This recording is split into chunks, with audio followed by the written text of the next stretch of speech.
Pelotero Pickle, episode 47. We are talking high IQ baseball plays. Josh Donaldson versus the league and new name, image, likeness rules and NCAA stuff. You got to check it out.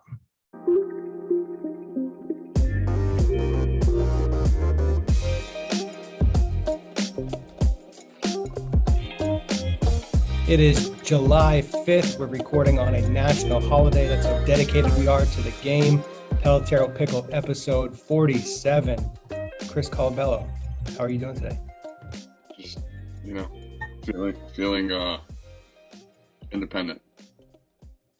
That's good. I'd like to take this opportunity to remind our guests to fill up the mailbag, pickle@pelotero.com. Send us emails, give us topics. We can come up with them on our own, but we'd rather hear from you. So send us emails at pickle@pelotero.com. Did you want to plug the mailbag as well? Ladies and gentlemen, boys and girls, children of all ages, hit up pickle@pelotero.com for your ideas on what these guys should talk about. Anytime you want, send that email over and we're ready to roll. That's how you plug an email address, Robert. That's why you're the CEO, the Chief Entertainment Officer. It was eerily familiar with the road dog Jesse James. You remember D-Generation X? It's not the first time I've heard you do that sequence of speaking. Ladies and gentlemen, boys and girls, children of all ages, D-Generation X proudly brings to you its tag team champions of the world. It was funny. If you watched wrestling, you certainly. I wasn't a wrestler. I didn't really get into it. I knew it was fake. My brain just couldn't get into it. I just never did. I watched every pay-per-view from 1989 to 1996. As a matter of fact, I was so obsessed with wrestling that I have every one of those recorded on VHS so that I could go back and watch them again. And I found them all at my parents' house recently. It's crazy. All right, let's jump into the real topics here. Number one, I tweeted about this. I saw the play from Jackie Bradley Jr. One of the coolest plays I think I've ever seen a center fielder make, because it was like so routine, except he made it not routine. So it was a deep fly ball to center field with a runner on first, less than 2 outs. He ran really hard to get to a spot and then like completely Cadillaced it like it was a home run. So like the coolest thing about it for me was he had to be in a spot where he could deke it. That's the part that intrigues me the most, was like most guys get to that, like they hustle to the spot and they catch the ball. So he like had to have run hard early so then he could like get into his homer jog and then just catches it and fires at the first base to get the guy out. I was hoping it was a pitcher. I looked it up. It was a catcher running. So if it was a pitcher, I would have allowed it a little bit more. So just bad base running altogether. But I thought it was a really, really cool play. And I wanted to talk about that play and other high IQ plays because we were doing some NECBL reminiscing the other day. I had a play in Sanford, Maine. Jeremy Crum batting. I think it was Jeremy Crum. Leadoff lefty, I believe. Fast. You're talking about for the Mill City All-Americans, wrong team, pal. No, Sanford, Maine. Oh, all right. They had a lefty leadoff hitter. I think his name. Yeah, you're right. Crum played for Sanford. They had Crum and Crew, which was weird to me. Yeah. Crew was a righty, though. Crum was lefty, leadoff, fast. Thick grass up in Sanford. But anyway, what are your thoughts on this JBJ play? JBJ. I think all plays when you fool somebody are awesome. So it's the equivalent of the guy taking a throw to base and being very coy and casual about acting like the ball's not coming. That one happens a lot, though. Have you ever seen the fake homer? Because like guys they'll go into like the glide stride, like they just kind of shut it down and the ball goes over the fence if they're not going to try to rob it. So have you ever seen a play deked like that? I've seen like I'm going to fake catch it and try to like get you at second base with that one. Ichiro one. Yeah. So Ichiro was playing right field in San Francisco, and I stood there like he was going to catch the ball. It was way over his head. So he just stood there and was like looking up. The key to the deke is making it look real. Do you realize that in the American League Division Series in Game 2, Russell Martin hit a ball off the right field wall, and I didn't score from second because and honestly, I don't even know if he was trying to deke it, but his jog was so coy, and I had to tag because there were no outs. So the ball hit off the wall, and he picked it up. I love good dekes because when you really make it look like you would do the thing that you're going to do to make the play. So I hate when I watch guys in the outfield go like just lift their hand up in the air to try to deke a fly ball being caught, especially in a situation where the ball's not even close to them. Certainly, you can make the argument that you'll catch a I don't know, lesser thinker on the baseball field, but I don't know. I love good dekes. Jackie Bradley made a good play. I wish he wasn't hitting 160. Terrific defender. Not a great hitter. Immaculate defender. I've talked to a lot of people who say he's one of the best they've ever seen out there. And he's not the fastest, but he gets the best jumps. That's what I keep hearing. Yeah, I mean, Jumps and routes. Yeah, I don't disagree with that. At some point, I mean, Kevin Kiermaier is very similar. He's fast though. Who's a better arm? Kiermaier. They both have bazookas. I just don't. I wish they could hit, because if they could hit a little bit, that'd be awesome. I think Jackie Bradley can hit. Every time he would hit a couple balls to the left side, every time he would get hot for a week. It's like he doesn't know how much time he has, and then he panics, and then he just swings. Yeah, he was doing some stuff in Boston last year, and then I think that coaching staff was good for him, and now he's out, and he's in a new place. Baseball's funny like that. Get around a little different coaches, a little different environment. But anyway, the IQ plays are. Yeah, what's the best IQ play that you've ever pulled off? I would say the double play in the division series, just because of the stage it was on, when I dove to my right and I froze fielder and then went and tagged Hamilton, turned an unassisted. Who turns an unassisted double play from first base that's not like a line drive or a fly ball out? I was looking at some Prince Fielder swings last night too. Yeah. Let's see just there. That plays up there. So the thing I always tried to just think about making an impact on the game defensively. One of my favorite things to do is I'd be playing first base and there'd be a runner on second with nobody out, and I'd get the ground ball and I would just fire it to third base. If I just paid attention to who the runner was, I paid attention to how hard the ball was hit.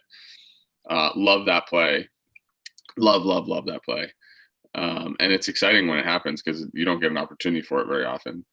Another one of my favorite plays is to throw behind. So on a bunt play, run around first, bunt play, and you're not going to believe who inspired this when I tell you. Todd Leathers of Le Capitale in Quebec. Every time Todd Leathers would hold at first base when there was a bunt, so like maybe he didn't crash, right, because the ball was going to go to the third base side, or it was right back to the pitcher and he was just going to stay. He would just catch the ball, and as soon as he would catch it, he would throw it to second without even really looking. It wasn't like a no-look throw, but it was just without even seeing where the runner was. Auto throw. The natural tendency on the bunt play is for the runner, because they're not going to slide, is to run and round second just a little bit. So he would just catch it and throw it. I saw him get at least 3 guys out that way, because the guys would get to second and the ball would already be mid-flight, and then by the time they turned around, they were about to get tagged. I was at a UCF practice one time, Central Florida, with what's the coach that's at South Carolina now? What's his name? What was it? Kingston. Kingston was a coach there at the time. You sure you weren't at the University of South Florida? I'm pretty sure he was at Central. Wasn't he at Central, then South? I don't know if he was at Central Florida before, but I don't remember us ever going to a practice at the University. I wasn't with you. I went there primarily to see Kevin Schnall and talk some hitting. This was like 2012, I think. It was first spring training trip. You're probably right. Yeah. And they were teaching the players to slide into second base on the steal, because they're like, well, you don't want to take that turn because then you expose yourself to the back pick. I love the auto throw. On the steal, on the bunt. On the bunt, yeah. It's a steal. Did I say steal? Yeah. I meant bunt. I know. Talking about bunts. So run on first. The millions and millions that listen to our show. runner on first, auto slide on a bunt. Because it prevents that it's the stupid little casual turn, like, oh, let's see what's going on. Doesn't matter. Just you're safe. Just stay there. Yeah. I love that. I used to catch in Little League, and we used to do this like auto throw to first base on a walk. Like a kid would walk, I throw it straight to first, and the first baseman catch it all casual. You get like once a game, you get some kid to just take a turn around first. Yeah. Tag him and he's out. There's nothing better than plays that aren't supposed to be outs. I love when there's a ball hit in the infield. You're never going to throw the guy out at first, and you give the like real hard deke to first base and then catch a runner off base. That's what I did to Jeremy Crum. Yeah. There's a runner on second, runner on leadoff batter, lefty, fast, a slow roller to short. I fielded on the run. I had no chance to get the guy. Pump fake hard at first, spin, get the guy. I heard the coach yelling, "Go, go, go!" Yeah. So I just pump faked him to the third. It was awesome. You can do the same thing on a double play ball that you know you're not going to turn it on. Just catch it and automatically go to third base. Which, by the way, when you're doing infield, outfield, just for any coach that's listening to this, that's doing infield, outfield, always, always, always, when the first baseman takes their ground ball, have the shortstop pump fake to first and throw to third. Like, don't do the return throw, because 97.2% of the time, the only way you're going to get that double play is if the pitcher's there. The only one that the first baseman will stay there for is the one that they're at the bag. So shortstops, when you take a throw from the first baseman, work on it. Pump to first, turn, throw to third. Love that play. You think the pump fake is necessary there? Yes. I mean, because it's from a timing perspective, yeah, because the pump fake will actually cause you to be more on time with the guy rounding the base as opposed to coming into It's done both ways. I've seen it. I think if the guy's rounding, he's going to be rounding anyway, and you might actually have a better chance of just going straight to third. I've seen it done both ways. Yeah, I just like the pumps. I used to love, and during infield, outfield, the fake to first, throw to third. I would just unload my best throw because your back's turn and you get the full turn and just let it rip. I used to try to show it off there. I didn't have much to show off, but I used to try. That was a fun one. Big D. Oh, in the European Cup, the Super Six, it's another good one. Dropping a bunt, pop up bunt. Yeah, I think that's the smartest play on the planet. Especially like I watched the guy try to drag bunt with a runner on first. Especially the guy bunting isn't running hard because he's pissed. Yeah, well, that's exactly what he did. He was actually a little fast guy, and what he did was he bunted it, and then he just put his head down and slowed down because I was camped. And then I saw him, and I was like, well, I'll just drop it. And then the only thing I got nervous about is I had to drop it over my head because he bunted it hard. So I had to like stay there long enough that it looked like I was going to catch it. Then I put my glove up, and the ball went over me, and then I scrambled. But when I grabbed it, nobody knew what to do. So I just tagged the runner and then stepped on first. A terrible camera angle, or else I would have loved to have seen this live and everybody went, "Whoa! Oh my God! I couldn't believe it! Yo!" It was nice. Hidden ball trick, good high IQ play. Circumstantial. Hidden ball trick is fun, like in Little League. I think after Little League, it's kind of sophomore year in college against Duquesne University, 1-0 game. If you can get out like that, man. It's at the end of the day, it's about stealing outs, right? You're just trying to find a way to steal outs. That's what in moments it can make, like if you are trying to put out a fire and you can steal an out like that, what a big deal that can be. I get rattled at coaches that tell me, "Whoa, it's not worth risking throwing it away." And I said, "What?" I said, "What? We're just playing catch." I said, "Just play catch." That can be a problem for some. But I understand that, but I think you have to get young defenders comfortable with the idea of doing athletic baseball things. If you're gonna be good, like if you want to be good, right? You can't worry about your catcher throwing a back pick into right field. If you want to be good, you can't worry about your pitcher not being able to throw a pitch out. So your argument for trying to win is, oh, we better not throw it away. Well, you stink if you can't do it.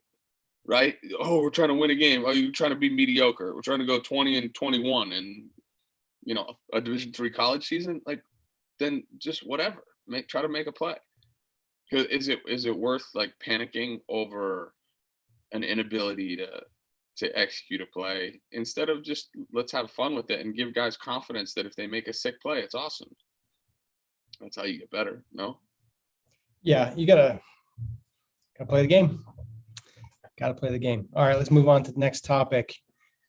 I have it labeled as Josh Donaldson versus the league, specifically Giolito, because that's what happened this week. But he kind of came out against Cole. He's said he was gonna reveal all the players that use sticky stuff, which is kind of funny because by the law of averages, I guess you could say his teammates should be or would be using sticky stuff. Situation with Giolito, hit a homer, came across the plate being like, oh, it's not sticky anymore. It's not sticky anymore.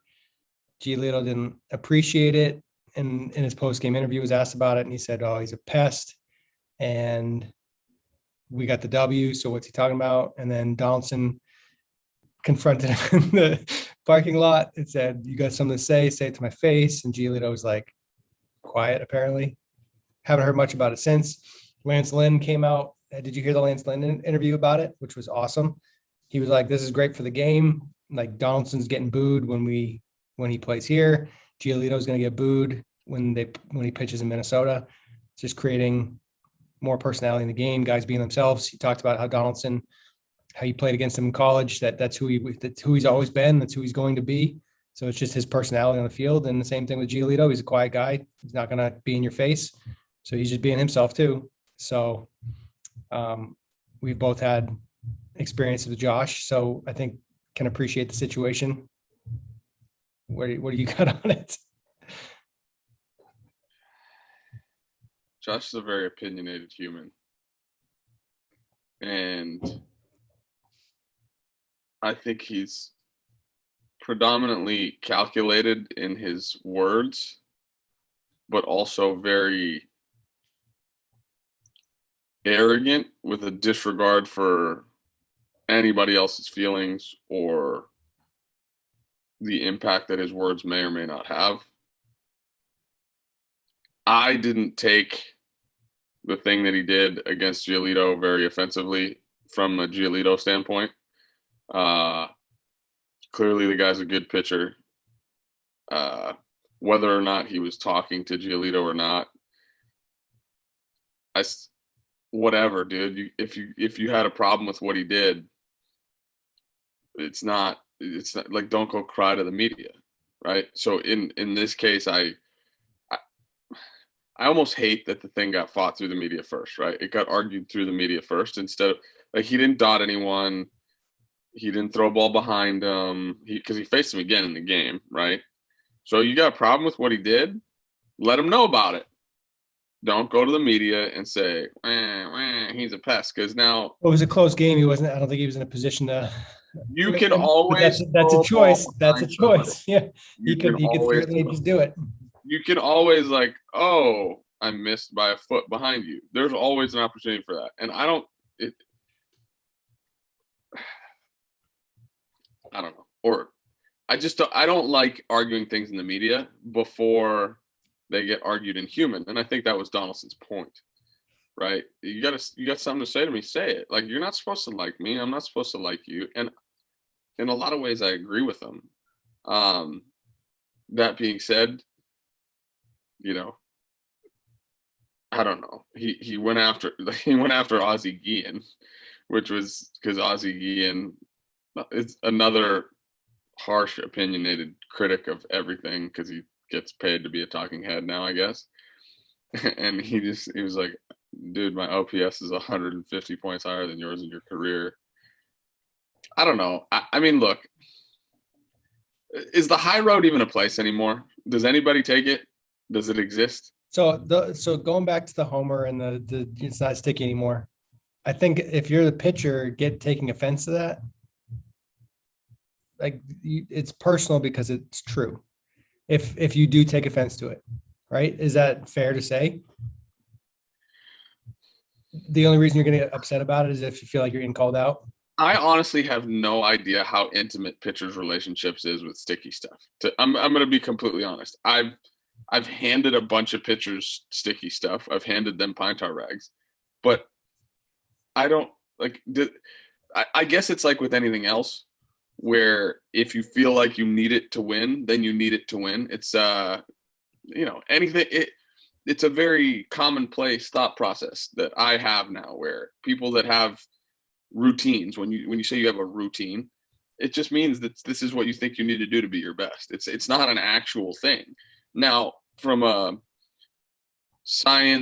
physio scientific, Physio-scientific? yeah, whatever. Like, I'm trying to think of like a word that fits there from a physiology of like scientific standpoint. Psychology? Or like No, like the actual like mechanics of throwing the pitch with no, I'm talking about like how your routines impact, how your preparation would impact your performance, right? People say, hey, get 8 hours of sleep. There are plenty of times I've gotten 3 hours of sleep and had my best games, and there were plenty of times I got 8 hours of sleep and had crappy games. So I understand that the direct reflection of sleep to outcome in a baseball game is very detached, but I think this is part of like this lost art of baseball. So I don't fundamentally understand what Giolito's relationship was with Spider Tack or Pine Tar or Bullfrog and Rosin. I don't know, right? I don't know what that relationship was like for him. So whatever. Like I because what it comes down to now is I think pitchers just need to pitch to their stuff. Like you need to pitch to your stuff, right? So I don't know. Did he take it personal because it's true? Maybe. Did he take it personal because it's Donaldson and nobody likes him? Maybe. Did he take it personal because he hasn't given up a bomb in the first inning to the two-hitter in ages? Also maybe. But what I would say is if you don't like it, pitch better. And I thought that would have been a very Josh Donaldson answer for that question. But well, with JD, what happens on the field, I think, does matter most, right? With him, if you post up and you produce, that's what he cares about the most. So if Giolito just dominated him, he wouldn't have had an opportunity to say anything. So ultimately, it's going to come to that. But then for Giolito to say something to, like, I completely agree with you. If Giolito was that offended, he should have thrown a pitch behind him. Don't have to hit the guy, but you can certainly send a message. let him know. There's ways to let him know. Yeah, you could certainly send a message with, and I think Josh would have respected that more. At least like, man up, chest up, let's go. Like I'll fight you, let's go. But do it on the field. The thing that I think Donaldson said in his interview that he had a problem with the most is he called them classless, which whatever. I don't know. Is perception reality? JD's a brash dude. Yeah, you should. I guess we should. He's the guy. I read one blog that was like, it's the whole. If you're teammates with a guy, you like him. If you're an opponent, you hate him. Just like some guys have that brash, just intensity about them that can rub you the wrong way. But if you're on the team with them, it gives you energy. So, producing always helps in that situation. You can't be just brash and not produce. But I think if Giolito, even if he hit him in the ribs, hit him in the butt, hit him in the thigh, whatever, brush him back, throw it over his head, he would have respected that more than Giolito saying something in the press. Yeah, I think it turned into a circus. I think Donaldson was looking for motivation, so he did that, and then obviously the next day he went up top and showtimed it. I've never seen a dude thrive more in moments of controversy as much as that dude. Least surprising thing ever to hear that he confronted him. Yeah, I was like the least surprised of all time. Now, what I will say is like I would be curious to see what would happen if he actually had to get in a fist fight, because I'm not sure what would happen in that scenario. Like that was like the ultimate one-up. It's like the one-up game, right? Where it's like you want to say something in the media, well, come say it to my face. So I'm going to get in your face and then see if you have anything to say. Like, is he willing to take that next step? That's the real question. I would put my money on yes, that he would. Sure. Would Giolito if we go Donaldson versus Giolito in a fight, who wins? Is that what we're saying? No, I'm just generally speaking. Like I know a lot of people. It's like people talk, like they'll talk, and obviously Donaldson will talk a lot and just be obscene with his appearance and clothes and hair or whatever. Like, and I think there's intent to it. I think there's intent to looking ridiculous, so that people judge you in a weird way, and then you're just kind of using how they perceive you as to your advantage, right? But yeah, I'm curious when people like when it comes time to walk the walk, are you going to? I think Donaldson's very aware of the fact that if he got in that guy's face, he would not say anything or throw or whatever. Yeah. Curious to see if he would do it to a person that he thought would. Maybe we'll find out eventually. Well, who knows? Let's move on. Rafael Devers has been crushing fastballs after not crushing fastballs. There was a segment on MLB Network. Mark DeRosa did a whole deal. We got lightning strikes nearby, according to my phone right now. Devers bat. Yeah. So it's it was through June 3rd and then after June 4th and after. When was the sticky stuff thing? It was 20th, 21st, something like that. So this isn't pure sticky stuff related, but he went from hitting 198 off fastballs to hitting 435 off fastballs, slugging 406 to 761, whiff rate down from 40 to 26.7%. So crushing fastballs. They showed a series in Houston where he just got his doors blown in. And then Yankees came to town and he figured it out. Just started going up top on fastballs.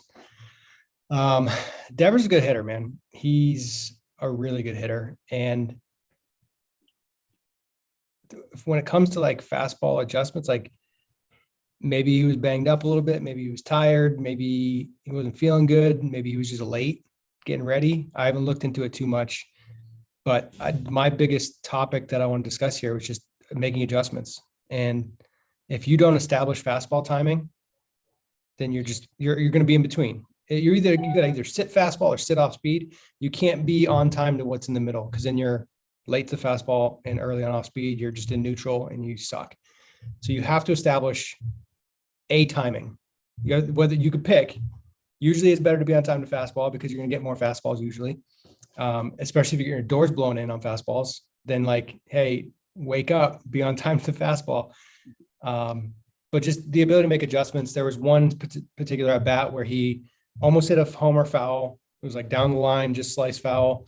Then he swung and missed under fastball. And then next pitch, like way up top, pull side. And that seemed to be that bat that clicked for him. What's your take on this? Devers now destroying fastballs. So I think he's a young hitter who already has 3 or 4 years in the big leagues. And when he first came up, the way he moves, the way his barrel tip works, it was very clear that he was going to be a fastball to the opposite field and breaking ball, change up to the pull side type of guy. Like the only balls he pulled early in his career were off speed. And I think it was because he created really good depth with the barrel, and say what you will about it, things like that. But it killed off speed pitches, just killed off speed. And little by little, he's learned to transition to, a little bit flatter bat path at the top of the zone, and learning his body and how he needs to move. It's a very similar story to Chris Bryant and Mike Bryant talking through it at length. But Rafael Devers is like organically just becoming, right? Because I've had multiple conversations with the staff there. It's almost like he's a great kid. Almost like he doesn't know better. So that blind naivete just allows him to do what the game is telling him. And I think once you establish yourself in the major leagues and you're a guy and you're going to play, and that you don't have to worry about the kid coming up behind you, even if you go a month without getting a hit, it becomes significantly easier to do these things. Now, from looking at that kid, I think it's just been a very organic transition for him because he's thinking about hitting first. He's not thinking about moves first. He's thinking about hitting first. So what do I have to do to be able to do what I need to do? And then figure out how your body adjusts to it, right? And to your point about fastball timing, I just think when you learn what on time really means and you learn to err on the side of early and that it'll allow you to be on time, the sky's the limit for really good hitters. I think, again, I watch so many young hitters that they're just not on time, Bobby. They're just not on time. Like we've talked about Byron Buxton. You're living in these windows of perfect to late, and it's really hard to survive in those windows. And then you watch guys like Devers do what they're doing and just figuring it out. And like, this guy has zero mechanics conversations throughout the day. I know this for a fact, like zero. He doesn't talk about mechanics with anybody. I mean, he just goes and figures out how to hit, and there's something to be said for that. Yeah, I mean, the totality of what we're talking about, hitting the fastball, priority one in baseball. Learn how to be on time to heaters. Learn, like, figure it out. And then people are like, well, how do I hit the breaking ball? You'll learn how to slow down when you need to, or you'll learn how to create time when you need to.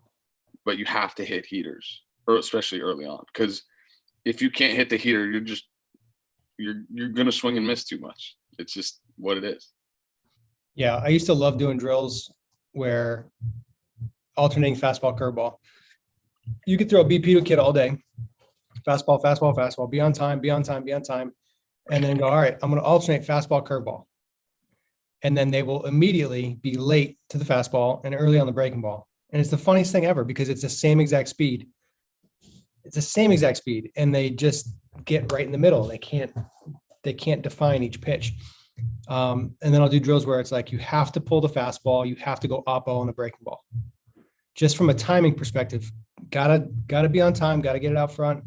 You just gotta be earlier, and then breaking ball, you have to be later. So it's just a simple drill to just force a kid to just be more aware of their timing. And if they feel like they have to rush to the fastball, it's like, you're getting ready late. Just start moving earlier. It's not that big of a deal. And then the one that's always the wonkiest is oppo fastball, pull the off speed, because then they're like closer to that in between where they have to let the fastball travel and they have to catch it. You're just flexing this timing window where it's like, you got to be on this side and then you're going to pull it closer. Then you go back out and you define that one, then define that one. It's really, really good to do. I would do the same thing with 4-seam, 2-seam, or a similar drill with 4-seam, 2-seam, where you have to hit grounders on the 4-seam. You have to the 2-seam in the air. So now we're going vertical adjustment. So it's like this one, like messing around with accuracy top to bottom. And it's just like all designed to make adjustments and feel where you need to be and have this awareness built. And it's a fun way to make batting practice, not just swinging at a ball coming to you. So you just defined what? First of all, the fastball, oppo, breaking ball, the pull side. When I learned how to hit the fastball the opposite field with timing, like with on time with my body, it was stupid, right? Like that's at least variance from a timing standpoint. Yeah, and then let the fastball travel, and then you're gonna catch it for curveball up front. So your window's only this big versus the fastball. Which way is the camera better?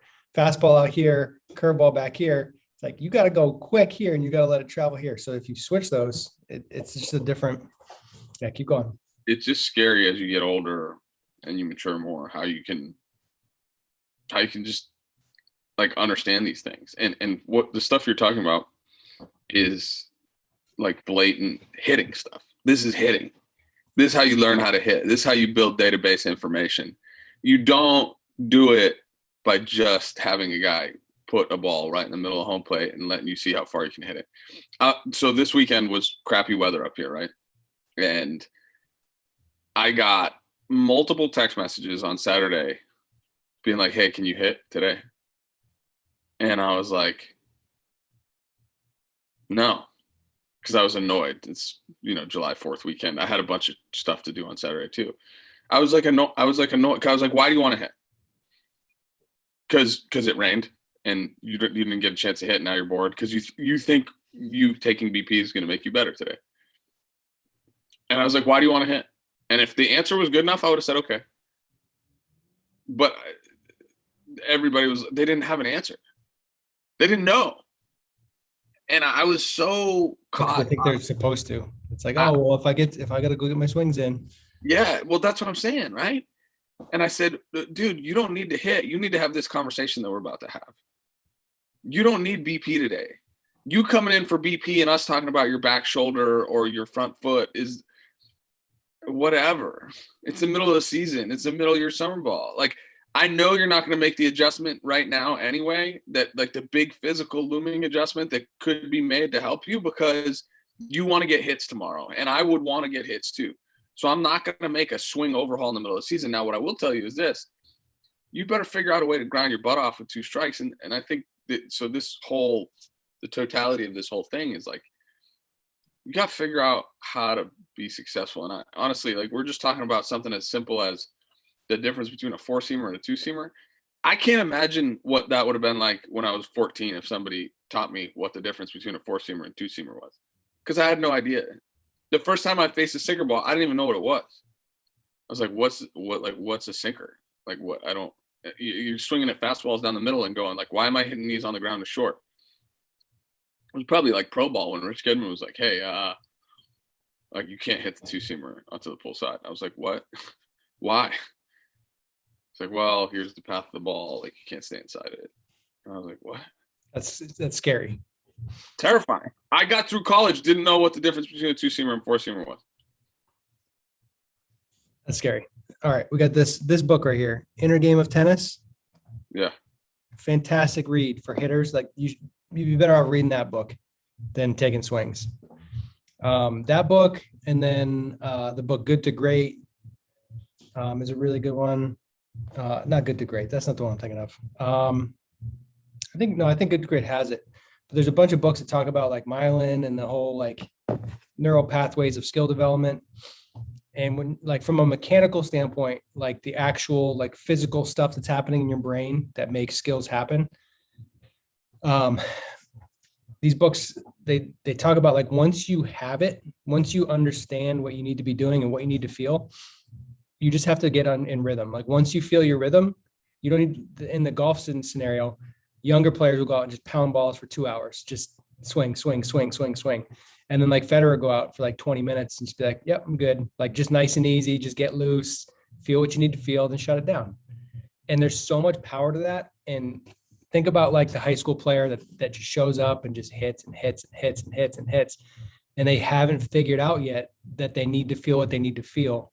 They don't have the awareness yet. They're chasing something. They're chasing a result in the cage. Like a well hit ball is going to tell them they're good, instead of like, nope, that's a good pass.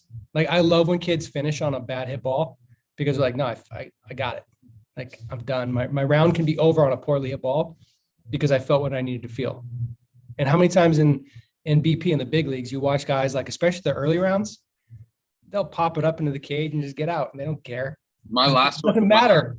My last swing of BP in the Toronto years was like, I would like try to Ichiro just so I would get like super crazy depth. And a lot of the time I'd hit it right into the shell and they'd be like, take one more. I'm like, no, that was nasty. Like, I'd hit a ball sideways. I'm like, yeah. And so this goes back to, you want to talk about the neuroscience behind it. If you believe that what you're doing is good, then you're good, right? But the difference with that is, it's like, actually, like I think of it as like pipes, or like, think of plumbing. Like, there's tubes and there's like pathways, and those things, like, you need to send the signals down those tubes. Sure. Great. Like you're sending impulses to your muscles, and it's like, that's what's actually happening.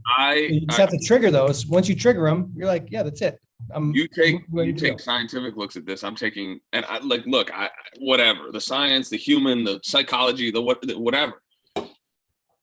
The feeling, the innate feeling that I have, and the hard part about having these conversations is I can never put myself in another hitter's brain.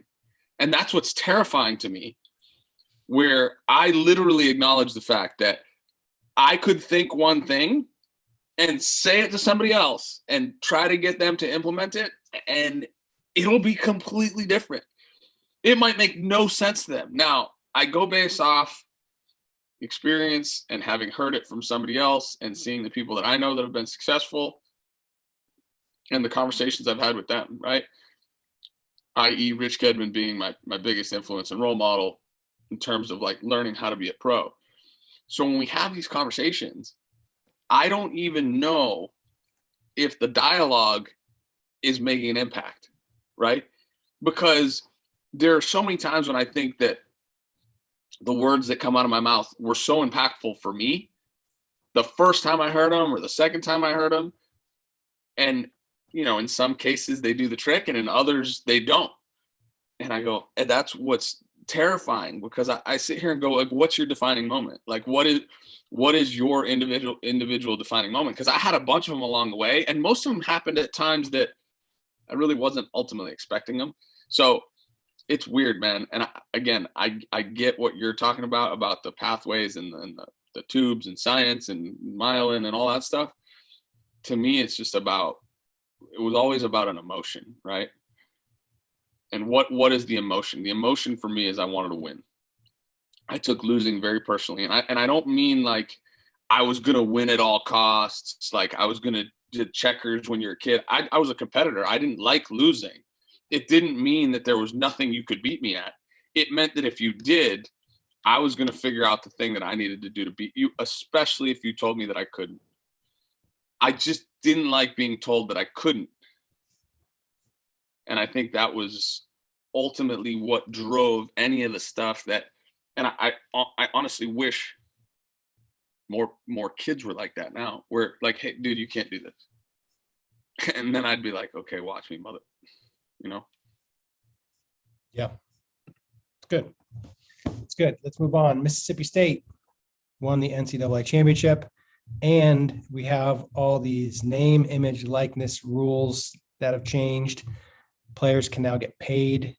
I guess there's a process behind it. I haven't looked too much into it, but about to change. We had a big segment. A very, very popular Instagram post we did was talking about Jack Leiter and him being like, is he a draft pick? Should he sign? I think it's going to really be a very interesting situation for players that are very good, that can potentially make more money as a college player. Because as soon as you sign in pro ball, unless you've developed a personal branding is going to start taking over. Personal branding is now way more important. You better build up your TikTok following, your Twitter following, your Instagram following.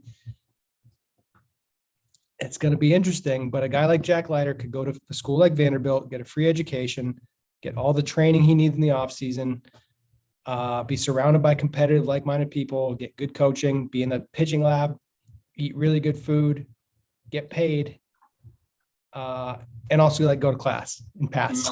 Not play in Peoria, Illinois, or yeah, you know. It's gonna be interesting. Listen, I always used to say this. Remember when? So Matt Leinart had a chance to come out of school as a junior and be a lottery, like just a lottery pick in the NFL, would have been a first rounder, and he stayed. And I remember thinking to myself, like, if I were Matt Leinart, I'd stay too. I'm at USC. I'm literally in Hollywood, Beverly Hills. Like, I'm famous. I'm super famous. So I get literally whatever I want, anything I want. And on this campus, I walk around like what's a better life? And now you just add that, like, how much money would he have made in endorsement money? Right now, it's terrifying to think of, I guess, the unintended consequences of this. I'm all for the fact that, like, these athletes should be able to use their NIL, name, image, likeness. I was just going to say, use their person to monetize their life, right? Because the window is so short as an athlete that it's not like, why not be able to do it at 18? Why amateurism, this thing, that, the other, like we're just crossing so many lines of getting players in trouble because they signed a couple autographs and made $1,000 and they were able to pay for, you know, a plane ticket or whatever for their family. Just remove all that. Now, again, the unintended consequence, as you spoke about, was it just it's been happening for years now anyway, but it becomes player over team, right? And at the collegiate level. And I think a lot of athletes are going to start to focus on their own branding more than they are on the team sport that they play. You see on social media, a ton of schools have been putting out messages of like, pro NIL, like, come to this school, we're going to support you, we have systems. Rutgers put out a thing that they have, like, they created some sort of I don't know, a committee or some sort of in-house, like we're going to help you develop your stuff. Yeah. Like, this is weird, man. It's a strange situation. In pro sports, there are unions to help create a layer of protection. There's also like tons and tons of revenue from TV sales, from jersey sales. Like, who gets the jersey sale money now? Like, what's going on with that? Can players just create their own stuff? Because there's things with, like, you can use logos.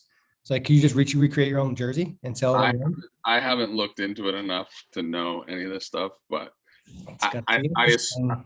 I assume that the NCAA is going to maintain all possession of their own branded materials that don't have player names, because like the NCAA jerseys forever were sold with no name on the back, right? They have the number, so like the player doesn't own the number, but you used to buy the what was it, the Reggie Bush jersey. Lendale White was 21 at USC, Reggie Bush was 25. So like, You're buying a Reggie Bush jersey. If you're buying that USC jersey with that number, it's a Reggie Bush jersey. right? But USC and the NCAA are making the argument that it's just a USC jersey with a number on it. So like I don't know. It'll be interesting. I'm glad it happened in a lot of ways, because I think athletes should be able to leverage their themselves to, because I mean, look, this is an influencer. This is a social media personality or whatever. Like, these are the people, like, you're now just putting entertainment back in these kids' hands, and it's obviously the audience has gotten younger and younger through social media. So I'm glad that it can happen, because so now people like probably don't have to watch Logan Paul videos and Jake Paul videos. I'm sure they still will and stuff, but it's cool. Again, I fear the unintended consequence that makes it, just this deeper rooted narcissism and belief that, individual over team. I think you and I grew up in a generation that, it's scary to say this because it doesn't feel that long ago. Like, I was never taught to put Chris Colville in front of the team. Now, as I got older, my dad would try to tell me, you have to put yourself in front of the team. And I said, Dad, I don't perform at my best when I put myself before team.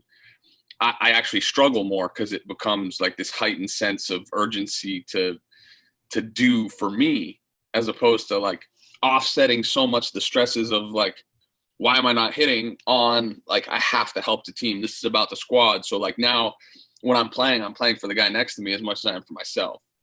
And I think this is just one of the things that, I mean, it's happened a lot already. It's draft picks are doing it. It doesn't matter. So why not in college? It's going to be interesting, where there's some dudes that are not star players that have huge followings, that they're going to get paid more than the stars are going to get paid, which is interesting, just because they have big followings. But I think it's going to put a bullseye on you. I mean, you're drawing attention to yourself. It's now a business relationship. Be careful what you do at parties. If you go out on a Saturday night, just be careful, because when you have dollars attached to you, if you think people were out to get you before, you're in compromising situations where this is a business now. So be careful. You're making a great point. And I think this is what you're seeing happen a lot generationally, because it's just, I was talking about this yesterday with somebody. It's like, dude, are you better off like becoming, if you want to become a professional athlete, do you just kind of stay out of everybody's way, give every proper answer, try not to become a star because you're worried about somebody's coming after you at some point, right? So like, somebody's going to try to knock you off the mountain. So the younger you are, the more vulnerable you are to the negativity. The younger you are, the more exposed you are to getting your feelings hurt, right? Just a natural thing that exists in life. When I was younger, I was more sensitive, because I thought, I could make the whole world like me. And then as I got older, I went, this is ridiculous. Now we're giving 18 to 22s the keys to that in their hands, and saying, hey, you just make sure when, the first time somebody calls you out for something that you may or may not have intended to do or whatever, or, you get caught in a bad situation or whatever it is, right? Just be ready for the backlash, man. Just be ready. Yeah. If you could, we posted this on our Instagram. If you could pick any brand to You'd be Jordan all the way, right? Yeah. I mean, That's come true. on, guys.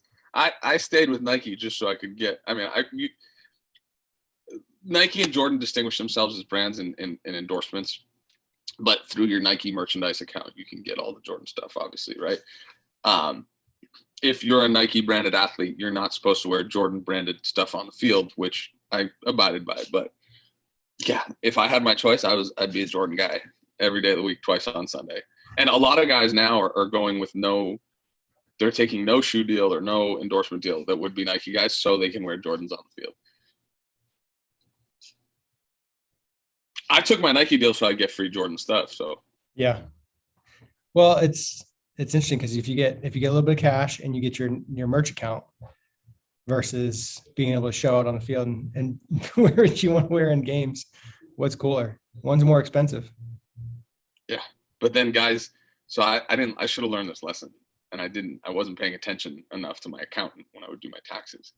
If I bought my own gear, it's all tax write off at the end of the year. Yeah. So that's why guys bought their own bats, and then they could use them for like charity stuff. Didn't think about it. They're like, oh, like Tulo and Joey Bats spend like, I don't know, 10, 20 grand on bats every year. And I'm like, why are you doing that? It's just tax write off. And then the team doesn't get to go sell it in the store because they can't keep any of your bats.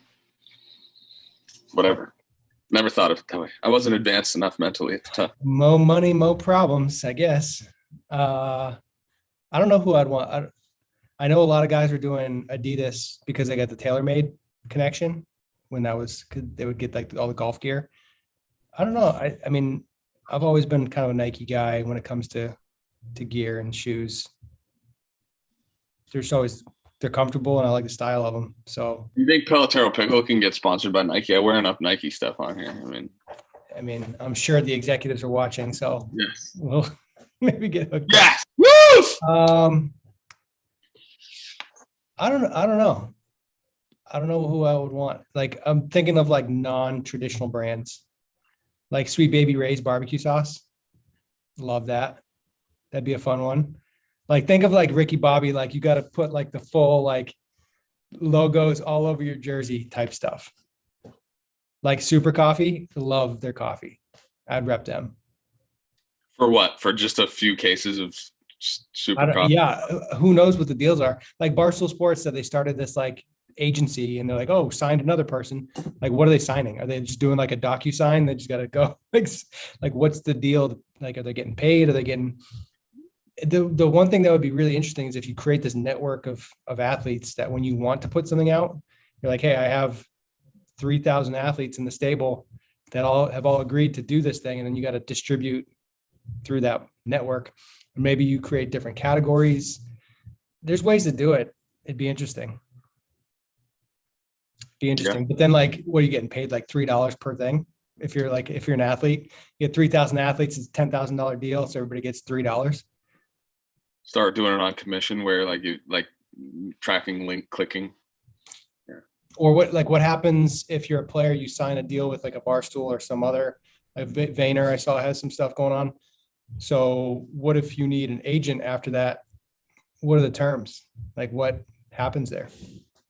I don't know. It's incredibly early. It's the Wild West out there. I have no idea what's going to happen. I'd love to see like some Ivy League school kids getting like Texas Instruments for calculators, like some wicked smart kids. Your profile that was like racist. I think you profiled that the kid, the TI-85 would be the kid in Ivy League school is smart, and then a brand would want to align themselves with that. That's marketing. Brand identity. Yeah. You know what I just really want you guys to do weird stuff that takes all the attention away from their sport and puts it on them. What about like fast food restaurant chain? Who would you want? Shake Shack. Shake Shack. I saw like I think it was the Oklahoma quarterback or something. Oklahoma State got like Zaxby's or something like that. Zaxby's is never had it. Haven't had it. Or maybe it was Raising Cane's. It was one of those. Raising Cane's just doesn't give you sauce options. Zaxby's is giving you like sauce plays. I think they're actually both crinkle cut fries. Zaxby's just lets you go like buffalo, Asian zing, whatever, teriyaki. Zaxby's didn't play in the Midwest. I'm about that life. They have them down here. I haven't been either. Let me tell you something. I'd rather have Torchy's or barbecue when I'm in Texas. I'm not going to bother to go to a Zaxby's in Texas. I see. I haven't been around the Midwest enough to know like what are the chains in the Midwest. I've spent entirely too much time in the Midwest. Yeah.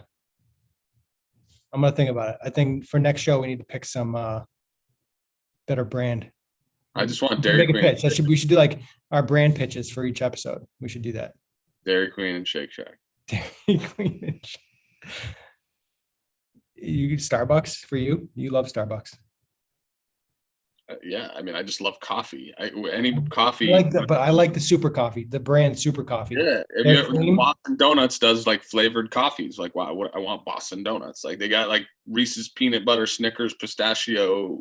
Like it's very regional too, so you can pull that off. Super coffee, I think, is based in Austin, Texas. I'm pretty sure.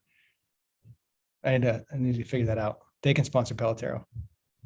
Last topic. We'll do like Pelotero powered by Super Coffee. I was watching the episode of Silicon Valley last night where there was they had to do the jump. Yeah. With Blaine. Yeah. And Frey. Yeah. Post show is all about Shohei Ohtani. Dude's got 31 homers, first player ever to be voted as a pitcher and a hitter. I asked on Twitter if Mike Trout's a generational talent, what is Shohei? Because he's doing things Babe Ruth never did. It's wild.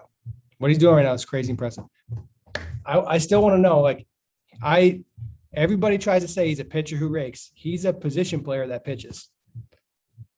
I'm going to stand firm to that. Just like Babe Ruth was a position player who pitched in his early career. All right, so let's face it. Like, if you want to be a nasty position player, you better be position player first, right? Like, you can't like John Lester ain't gonna become like a plus outfielder. You know what I'm saying? Like, think about how few pitchers could smash, but think about how many hitters could go pitch. Brett Phillips. I used the term hitter loosely there, but like. Yeah, but did you see he just hopped on the mountain through 94? I mean, just absolutely egregious, blatant disrespect for the game, but the funniest thing ever because it's not disrespect. It's just Philly being Philly. Like, he's a good kid, throws cheese. Do you think that was bad for the game? Do you think that was an embarrassment? I think it was great, but it was just it's just unbelievable to me that it caught so much attention because he's got like Gronk status where he can get away with stuff like that. Yeah, because he's got the greatest laugh in the history of the world. But I think more people could get away with more stuff if their personalities were just consistent enough to allow them to happen.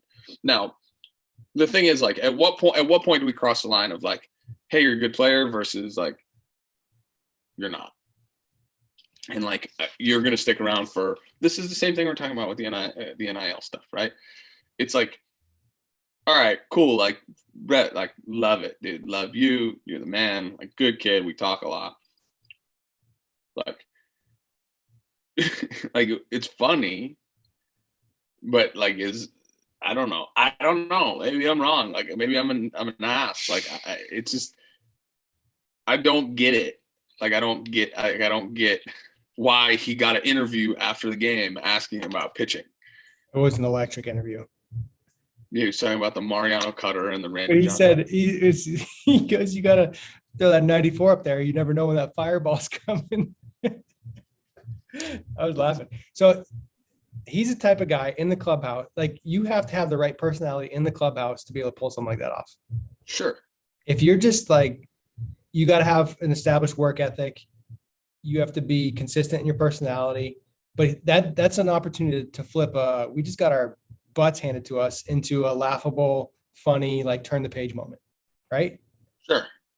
As opposed to like going to the clubhouse after the game, like, we just got boat raced 10-1. We suck.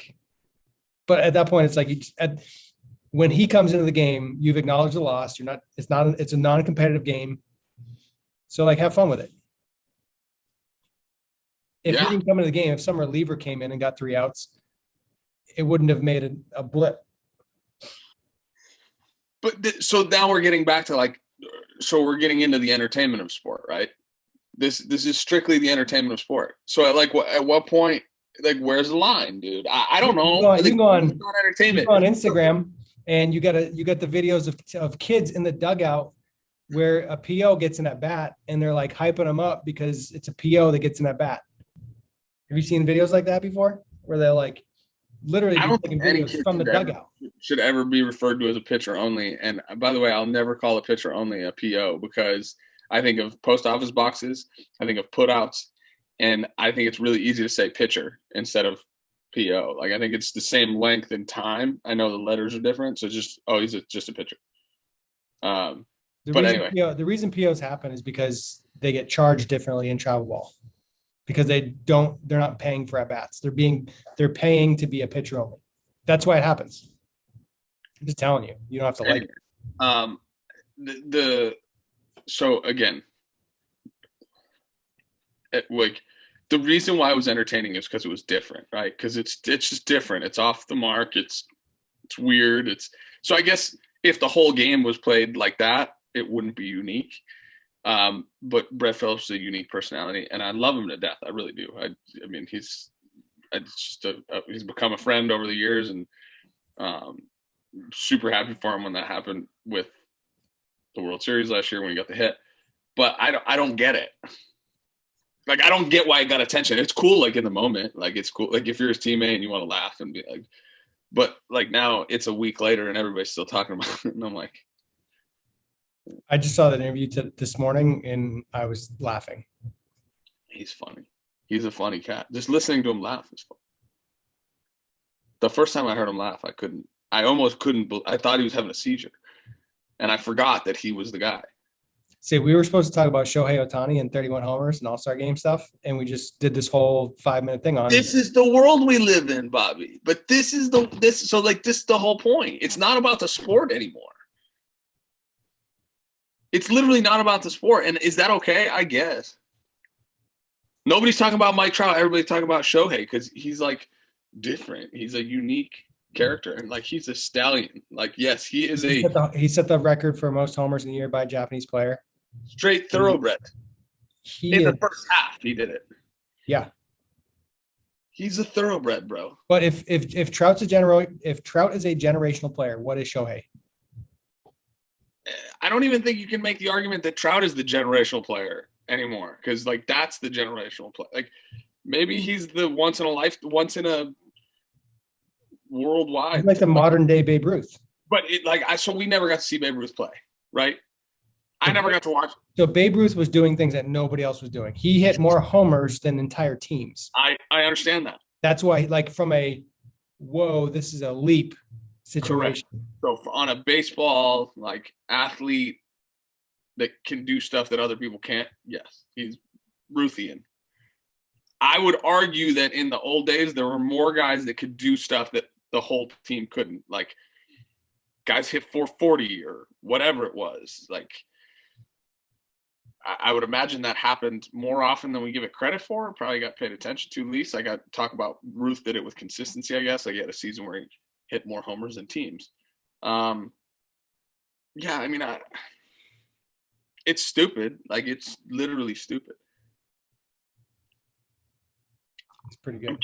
I'm curious as to whether there are more guys that can do it. Yeah. Well, is it, and then are guys capable of doing it versus actually getting the opportunity to do it? This is my point.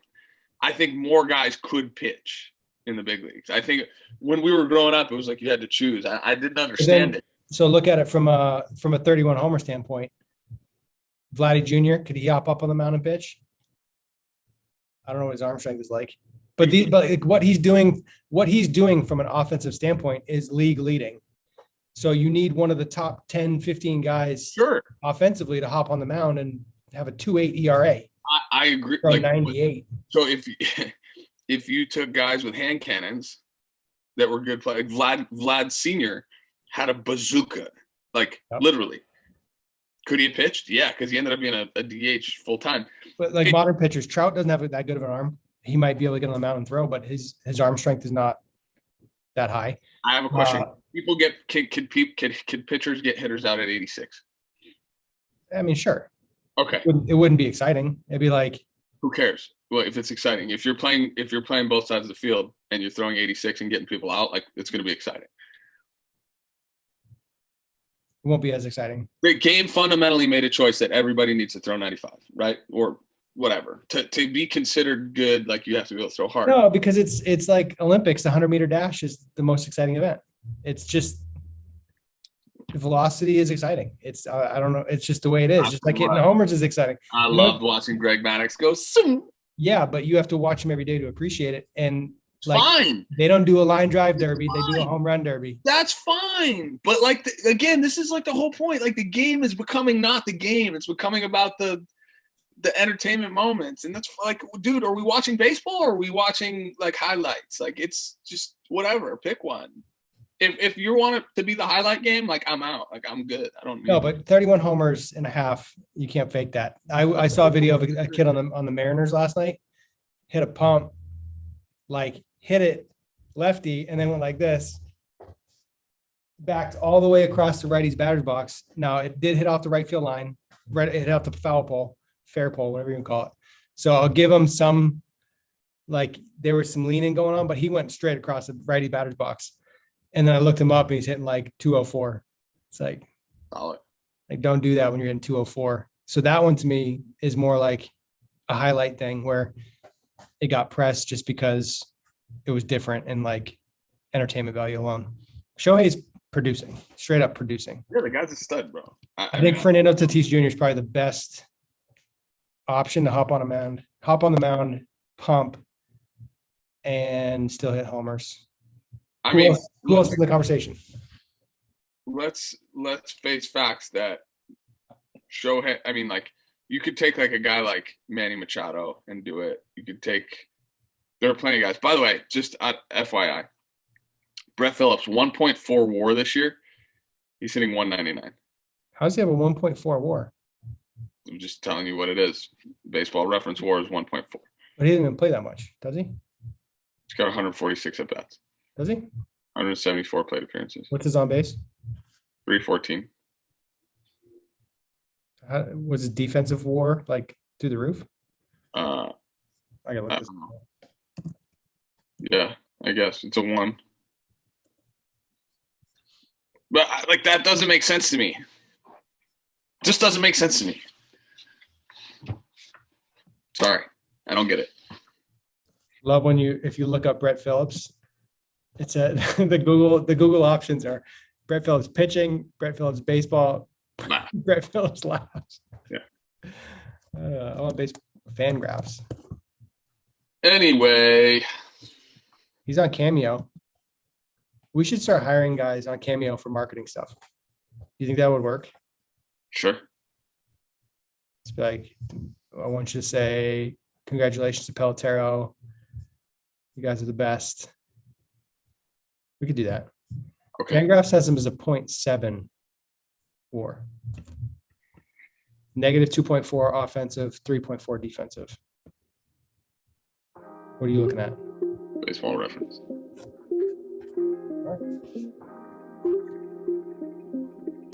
right. On that note, Do it. Pickle out!